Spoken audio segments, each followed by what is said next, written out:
Egypt, a land of ancient treasures and hidden secrets. Of all its kings and queens, one is still cloaked in mystery: Cleopatra. Lover of Julius Caesar and Mark Antony, and at one time the most powerful woman in the world. But evidence of Egypt's last queen has all but vanished from history. Now, that's about to change.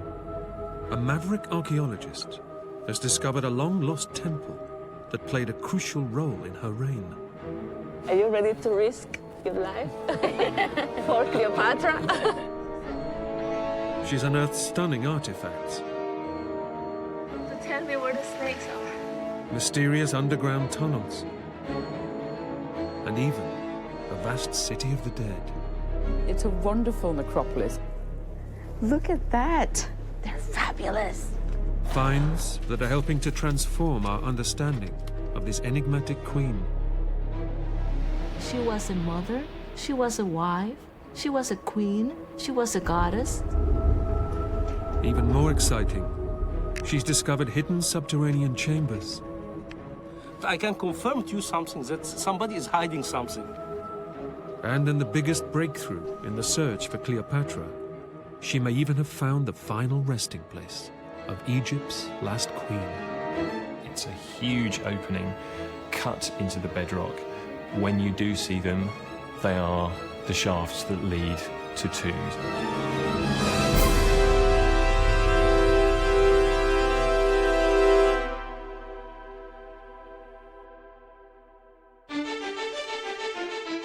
You are a goddess, Cleopatra. Everything is permitted to a goddess. 2,000 years after her death, the legendary Queen of Egypt still fascinates us.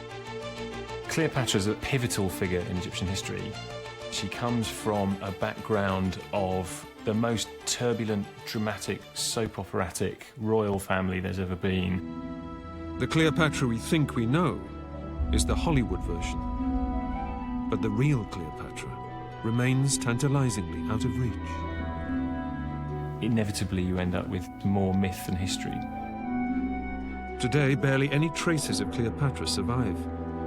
And the greatest mystery of all is still unsolved: where she's buried.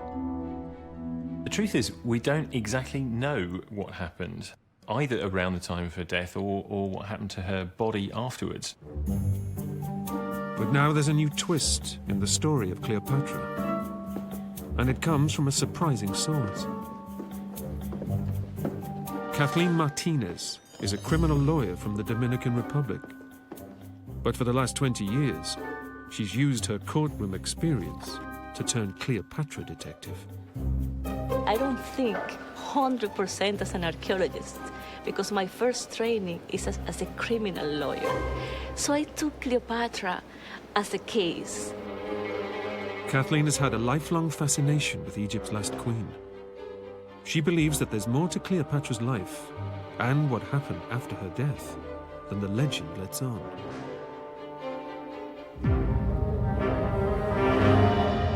Her obsession took her to Alexandria in northern Egypt.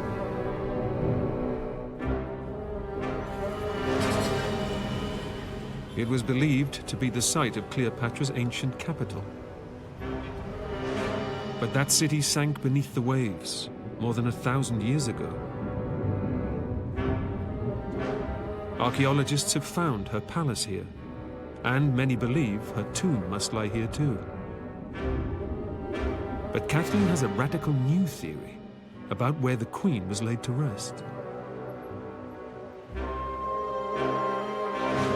In 31 BC, the Roman navy defeated Cleopatra and her lover Mark Antony at the Battle of Actium. Fleeing to Egypt, they both committed suicide. Kathleen believes that Cleopatra's suicide was part of a premeditated plan, designed to prevent her body falling into the hands of the vengeful Romans. When I study carefully the last days of Cleopatra, I realized it was the beginning of a religious act that might end up with her being buried in a temple. and her lost tomb could be found there. Kathleen believes that Cleopatra was a strategist who devised a plan for her body to be buried in secret, far from Roman eyes, beneath a sacred temple. After studying ancient texts, she investigated 21 possible burial sites. But only one of them jumped out at her: Taposiris Magna, a ruined temple complex 40 kilometers west of Alexandria.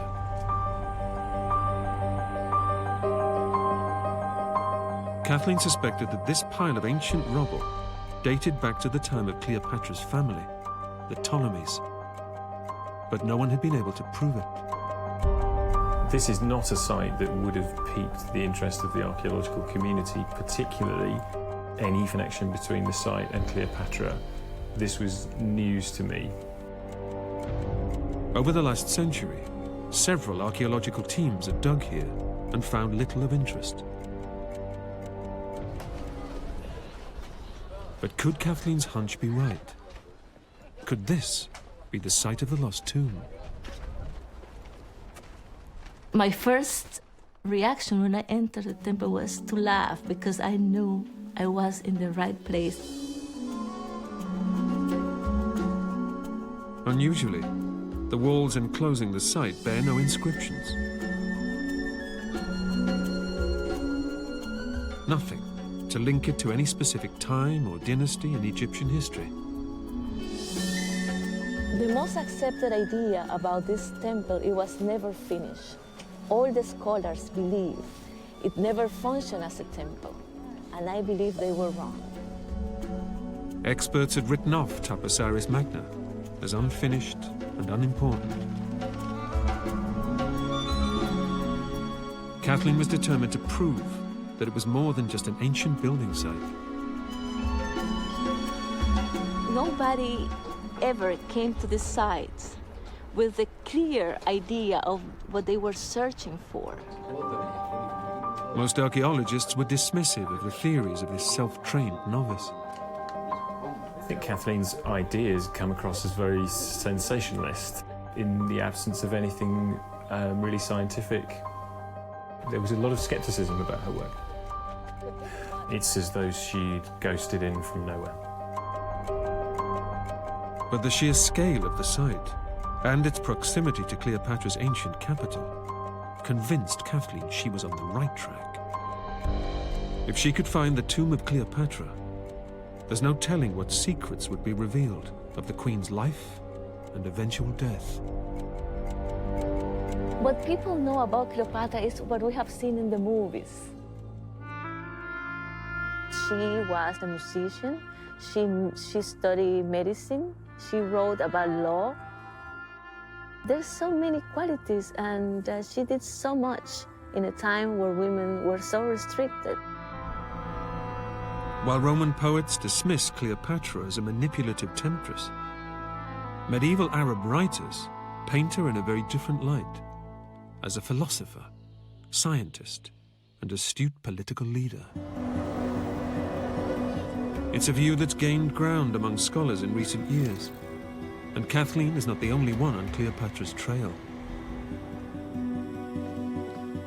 Historian Dorothy Thompson has unearthed fresh insights about her reign from a handful of surviving ancient documents. My interest is in the Queen actually in Egypt. Not the Queen who's constructed for us by others, not the mirage of the Queen, but the Queen we can tell from the texts. In the Berlin Museum, fragile scraps of 2,000-year-old papyri give a glimpse of the political control Cleopatra wielded during her reign. This dates from 50 BC. It's from within a year and a half of her coming to the throne. And it says at the top, the Queen Basilissae, that's Cleopatra, made this royal order pros taxanton. Cleopatra is concerned that the people of the capital city should have enough to eat. Cleopatra made the proclamation when Egypt was under severe threat of famine, well aware that hunger could lead to dangerous unrest. She's making a decree saying that no one who purchases corn may take it either to the north or to the south. Everybody must bring it to the capital city. And anyone who disobeys this is to be punished by death. This is Cleopatra far removed from the Hollywood glitz and glamour. This is a real politician, somebody who's aware of problems and prepared to do something about them. This isn't Cleopatra, the seductress. This is Cleopatra, the working queen.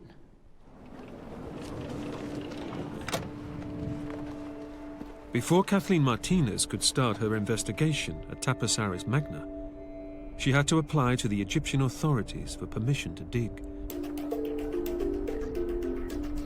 She put her theory about Cleopatra's tomb to the Minister of Antiquities himself.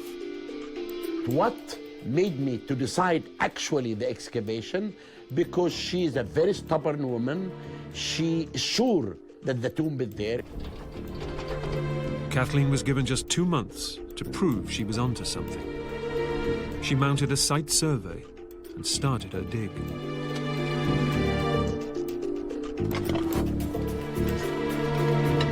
Eight weeks later, with the permit about to expire, her team had drawn a blank.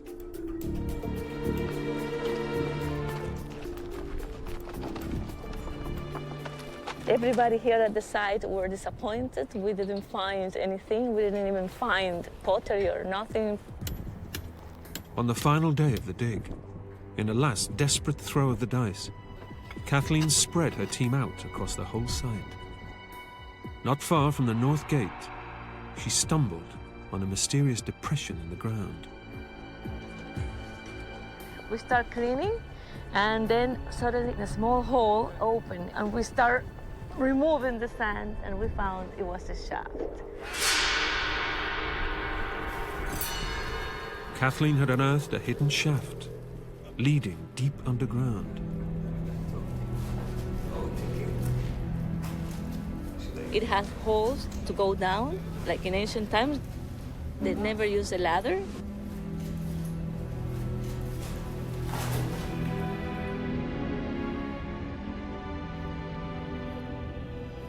And when I was studying the shape of this chamber, because it's unique. The shaft descended 5 meters underground to 2 hidden chambers. But what could they be for?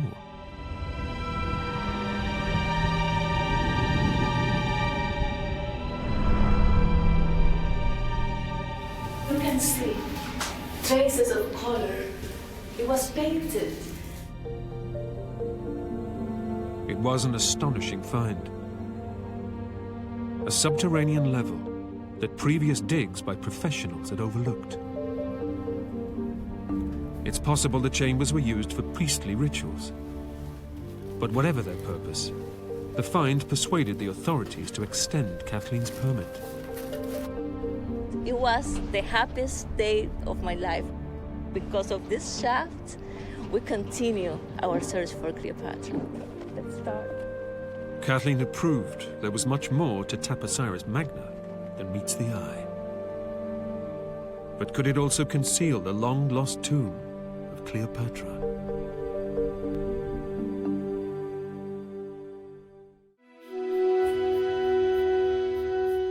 The final days and untimely death of Cleopatra, last queen of Egypt, are shrouded in mystery. We don't have a clear account of what happened when Cleopatra died because nobody at the time wrote it down. After losing a decisive sea battle against Rome, the rebel general Mark Antony took his own life, and his lover, Cleopatra, prepared to follow him. In the classic telling of the story, she then committed suicide by clasping a poisonous snake and asp to her bosom. But what happened next is a mystery. We simply don't know what happened to Cleopatra's body.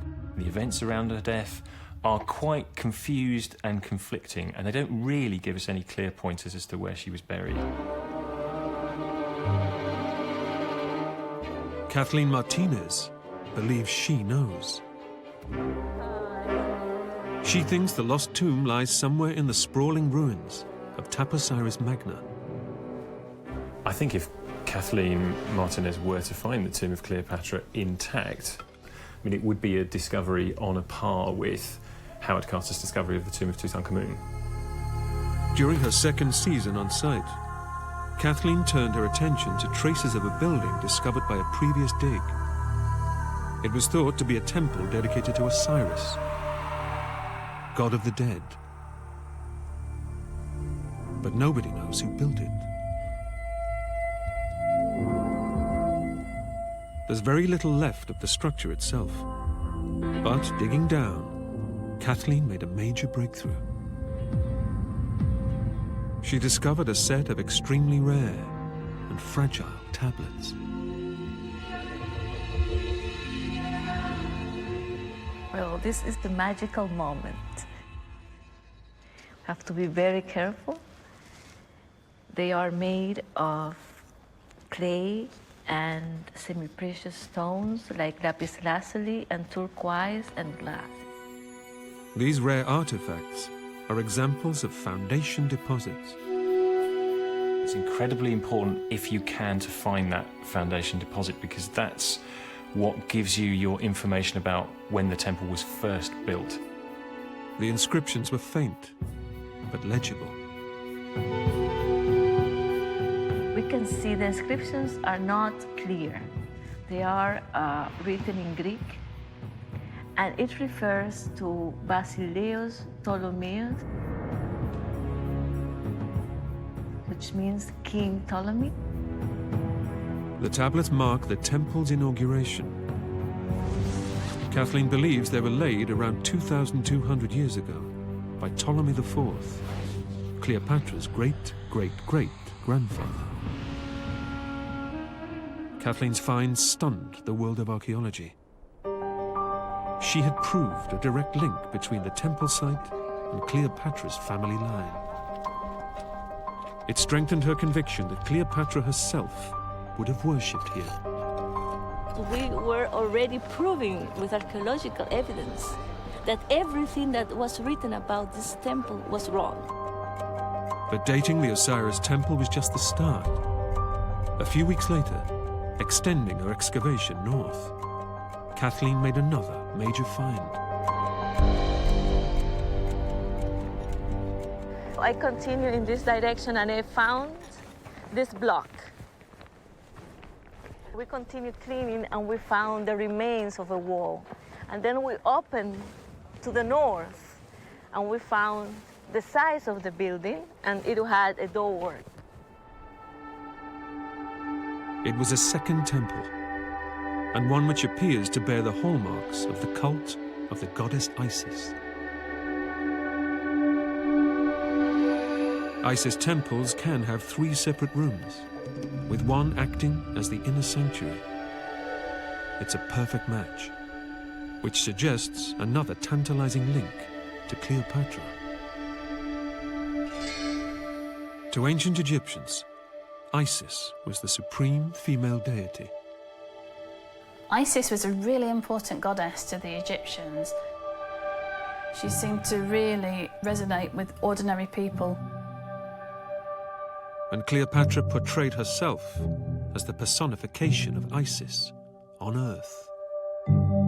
So for Cleopatra to ally herself with this goddess to the point of declaring herself to be the living Isis was a really important matter, and I think it was something that she took really seriously. To present herself as Isis is clearly a very canny move. It's an obvious thing for somebody who wishes to be accepted by her people. Where else would the living Isis choose to be buried than beneath an Isis temple? Digging within the temple walls, Kathleen unearthed what looked like a holy shrine and hit the jackpot.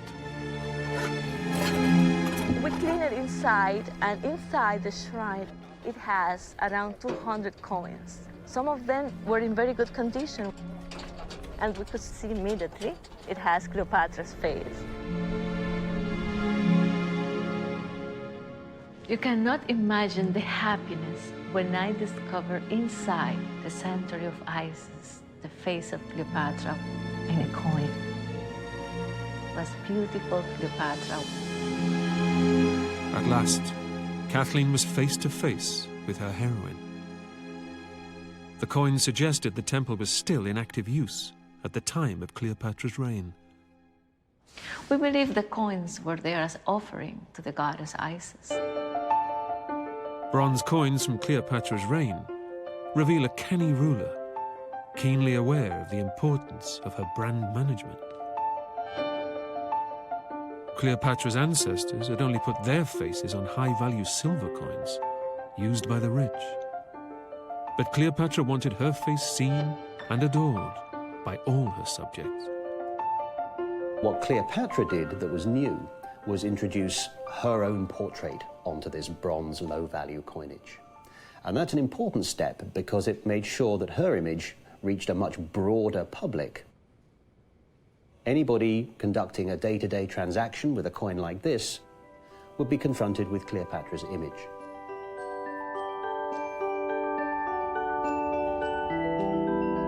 Cleopatra wanted to remind her whole country, rich and poor, who was in charge. And it wasn't just her own people she needed to keep in check. She was also a player on the international stage.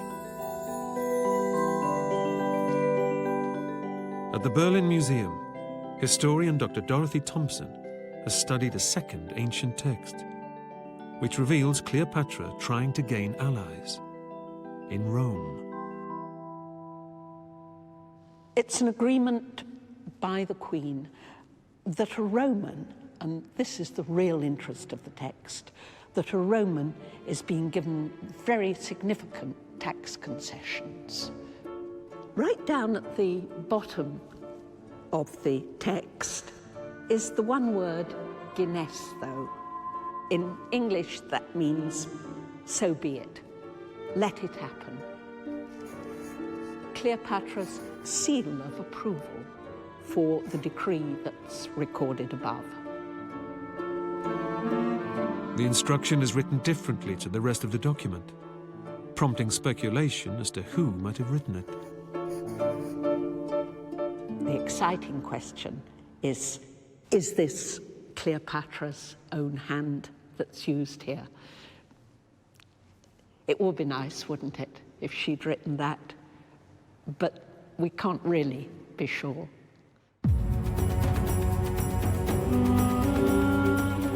In the 4th year of Kathleen's dig, and spurred on by the discovery of the Isis temple, she continued the search for Cleopatra's lost tomb. Poking around outside the temple enclosure, she spotted some strange indentations in the ground. So we started cleaning the meters. When we saw the first steps going down, we knew it was a shaft. Kathleen had uncovered a shaft leading 25 meters underground. Who would like to go inside the shaft with me? Are you ready to risk your life for Cleopatra? After clearing many tons of rubble from the shaft, Kathleen prepares to venture underground.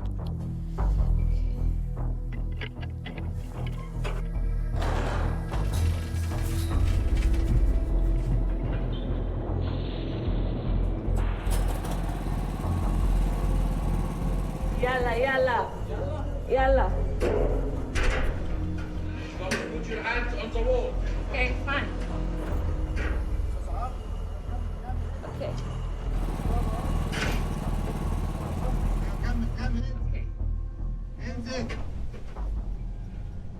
At the bottom, she finds two secret passageways. So first we will go in this direction to the north, and then we'll go in this direction. Her hope that one might lead to a hidden tomb. The tunnels have been expertly chiseled out of the bedrock. Clearly a monumental task. I need the Bedouin close to me to tell me where the snakes are.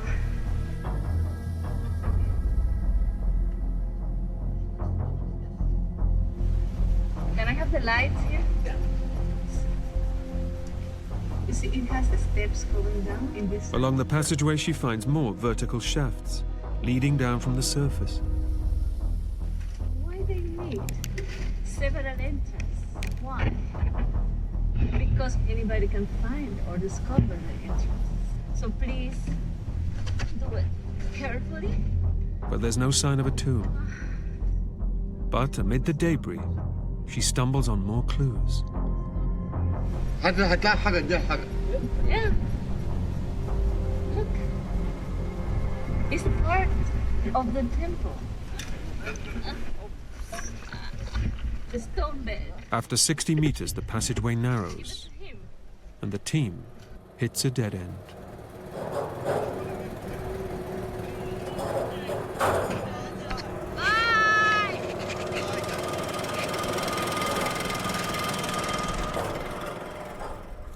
We found marble that belongs probably to Isis Chapel.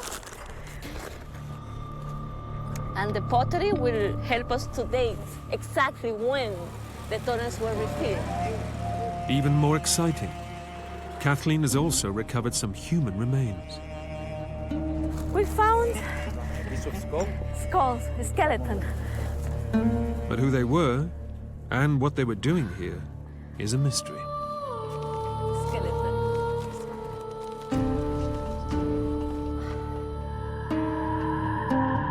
Kathleen's excavation has so far revealed passageways and shafts beneath Taposiris Magna, stretching for 300 meters.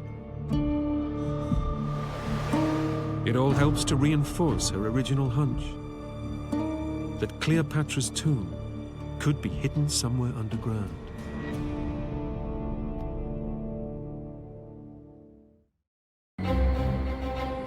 Over the course of Cleopatra's 22-year reign, Egypt and Rome were enemies, but also bedfellows.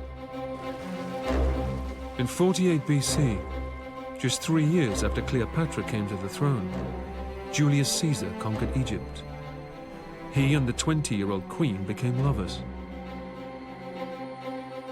The young Cleopatra would go on to prove herself a clever and talented politician, able to forge strong political alliances, even with her enemies. When we think about the relationship between Julius Caesar and Cleopatra, and on the one hand we talk about seduction, and on the other hand we talk about political maneuvering, we can actually have both. Rome is the biggest power in the Mediterranean. Egypt needs someone like that to ensure that its power remains. And at the same time, Julius Caesar wants to have Egypt in his back pocket because it's the breadbasket of the Mediterranean. The love affair would last 4 years and even produced a son. Caesar brought Cleopatra to Rome and showered her with gifts, building a temple in her honor. But the queen had something to give in return, a wealth of scientific knowledge, including the secrets of time.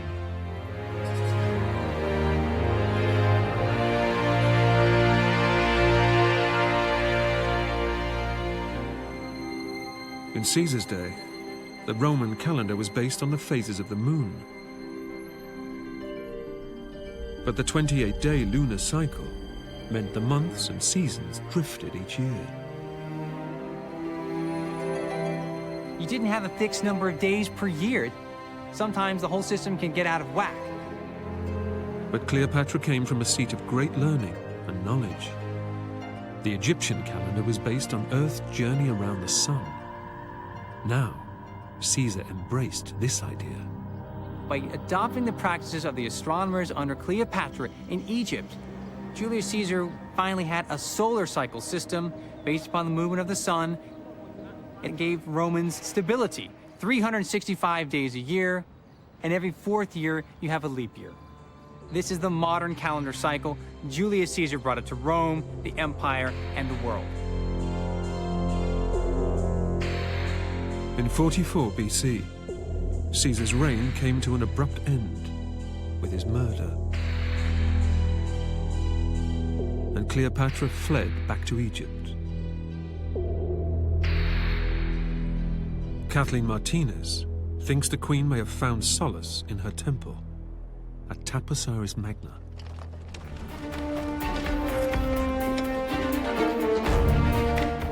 By 2014, after almost 10 seasons digging, Kathleen had amassed a stunning collection of artifacts, all dating from the time of Cleopatra's royal line.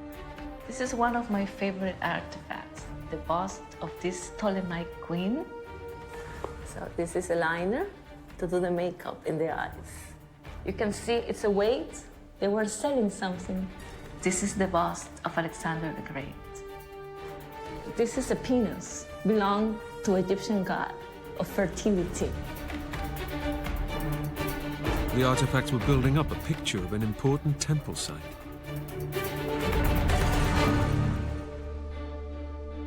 Then, excavating near the north door of the temple complex, she unearthed something intriguing. A row of 14 curiously shaped stone plinths. What is important about this is that all of them has a different geometrical shape. This is unique. So far, we have uncovered 14 bases, so maybe it could be related to the Ptolemies itself, because they were 14 who ruled Egypt. The Ptolemies were Cleopatra's family line. Kathleen believes the plinths once bore statues of the Ptolemaic pharaohs, creating a grand avenue into the temple enclosure.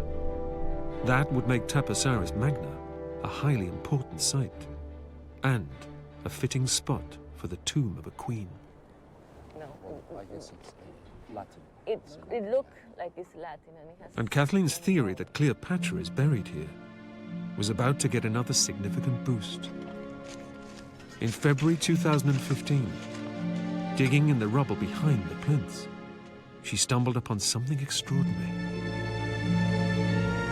A large inscribed limestone tablet, or stela.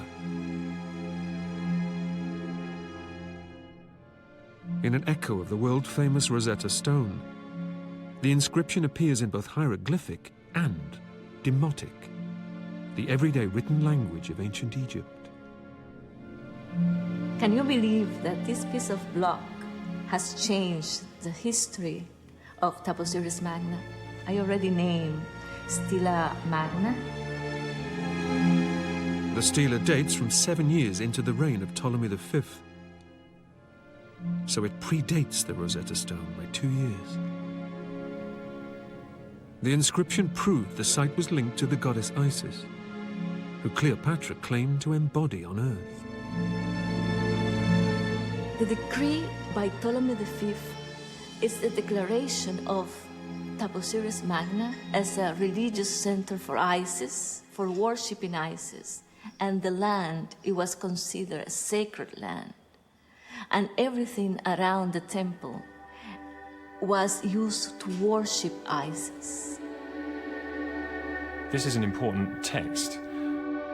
It shows us that this is a temple which is very much part of the royal institution at that time, very much an important place. So this is not a temple which is a backwater. This is an important spot. The stela that Kathleen found rewrites the history books, revealing Taposiris Magna to be the most important Ptolemaic temple site in northern Egypt.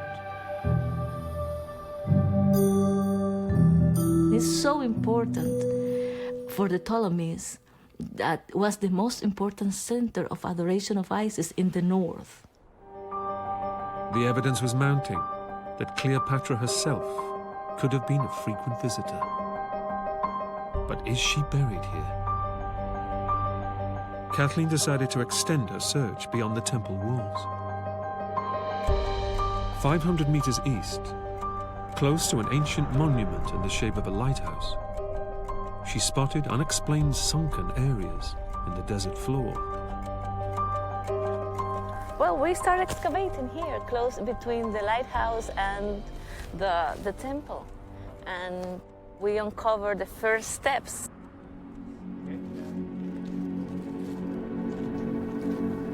At the foot of the steps, she discovered a set of chambers cut deep into the bedrock. They could be only one thing: tombs. We need to check these gloves, but please wear your mask and gloves when you go down. Kathleen believes that if there are dead bodies down here, it could present a biohazard.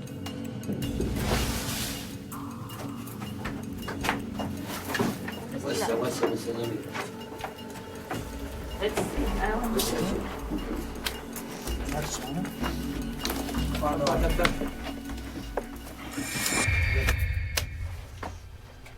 The tombs are the first evidence of ritual burials here, all within sight of the temple complex. Further excavation revealed a labyrinth of ancient catacombs, some containing skeletons, others housing mummies. We didn't know how big it was, but now we have more than 800 skeletons. Kathleen has unearthed a huge necropolis covering hundreds of square meters. An ancient Egyptian city of the dead. But who exactly is buried here? For years, Kathleen endured skepticism from the archaeological community. Now the professionals were keen to see her discoveries. Well, this looks fantastic. Dr. Salima Ikram is an expert in ancient Egyptian burials. No. Oh my God. Look at that. They're fabulous.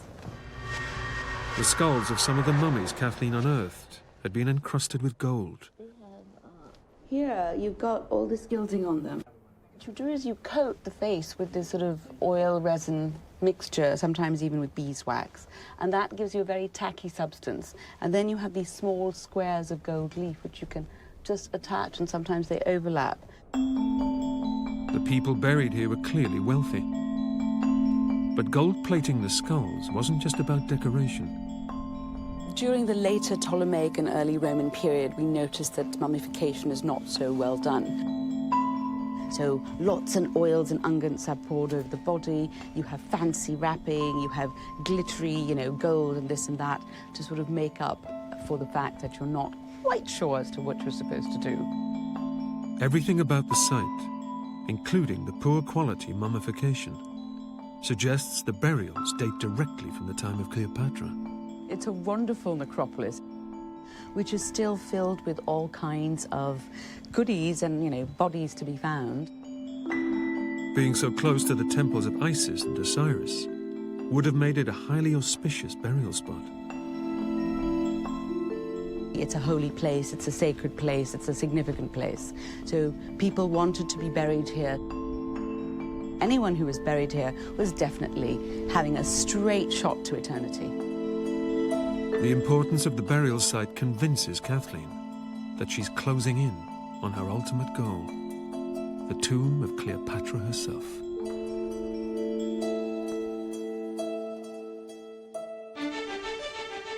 Self-trained archaeologist Kathleen Martinez believes she's close to the archaeological find of the century, the long-lost tomb of Cleopatra.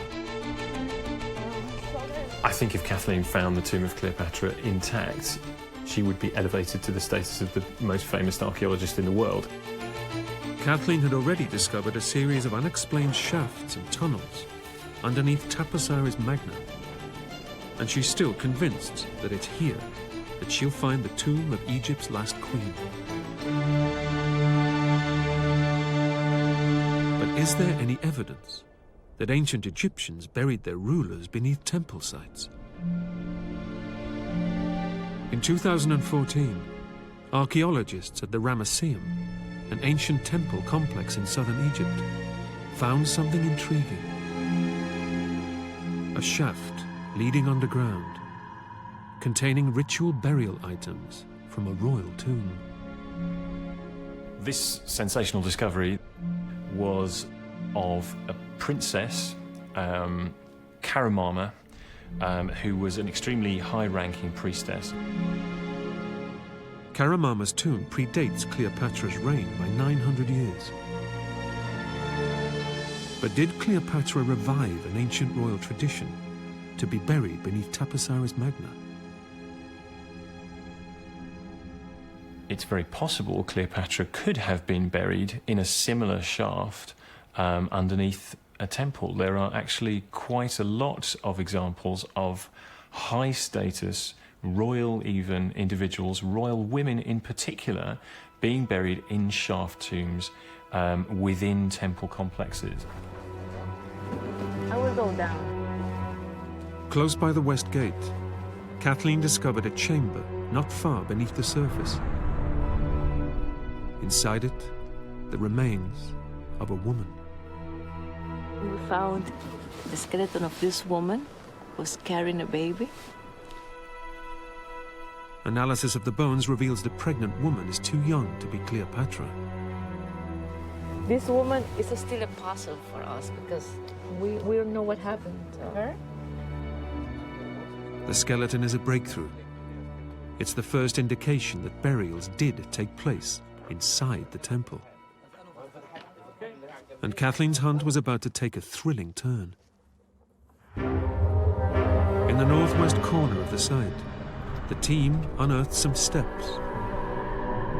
They led down to a wide opening cut out of the bedrock. We start cleaning around, but it's 10 meters by 10 meters by 9 meters. It was very deep, and it was a big cut, like the tombs of the Valley of the Kings. So we thought we were thrilled. This is it. Digging down to its base, they find a narrow shaft going deep underground. We start cleaning the shaft, and at the depth of 23 meters, we found 2 skeletons.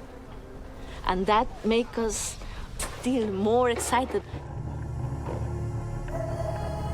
Kathleen dug down 35 meters and found nothing.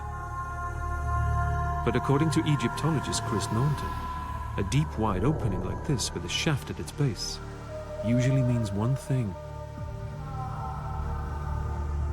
The most striking feature is just its massive size. It's a huge opening cut into the bedrock. You don't see those very often. When you do see them, they are the shafts that lead to tombs. It's a huge breakthrough. But with this year's digging season nearly over, Kathleen is running out of time. She brings in ground-penetrating radar to probe the area around the shaft.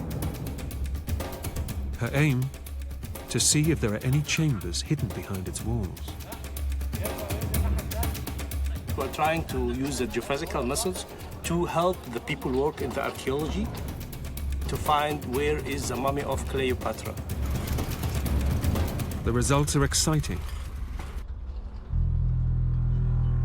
They show 2 possible cavities. The GPR revealed important cavities, big enough to be the final resting place of the pharaoh. I can confirm to you something, that somebody is hiding something. What is it? We don't know. Maybe it's the mummy of Cleopatra, maybe. Kathleen's time at Taposiris Magna is up for the year. Further investigation of the shaft will have to wait. But her hunch that there is more to the site than the experts suspected has been vindicated. She's proved that Taposiris Magna was a temple complex of huge significance in Cleopatra's day, and found compelling evidence there could be a burial chamber concealed deep underground. I think Kathleen has taken us closer to finding the tomb of Cleopatra than we've ever been before. An archaeologist in Egypt claimed today to be on the verge of finding the burial place of Cleopatra. And now, the whole world is taking notice of her quest. He displayed artifacts found in an ancient temple near Alexandria. It's the beginning of a journey that will end with a big discovery. So far, they've uncovered a variety of likenesses of Cleopatra. I will never stop until I find the tomb of Cleopatra. I feel in my heart the tomb of Cleopatra is under my feet at Taposiris Magna.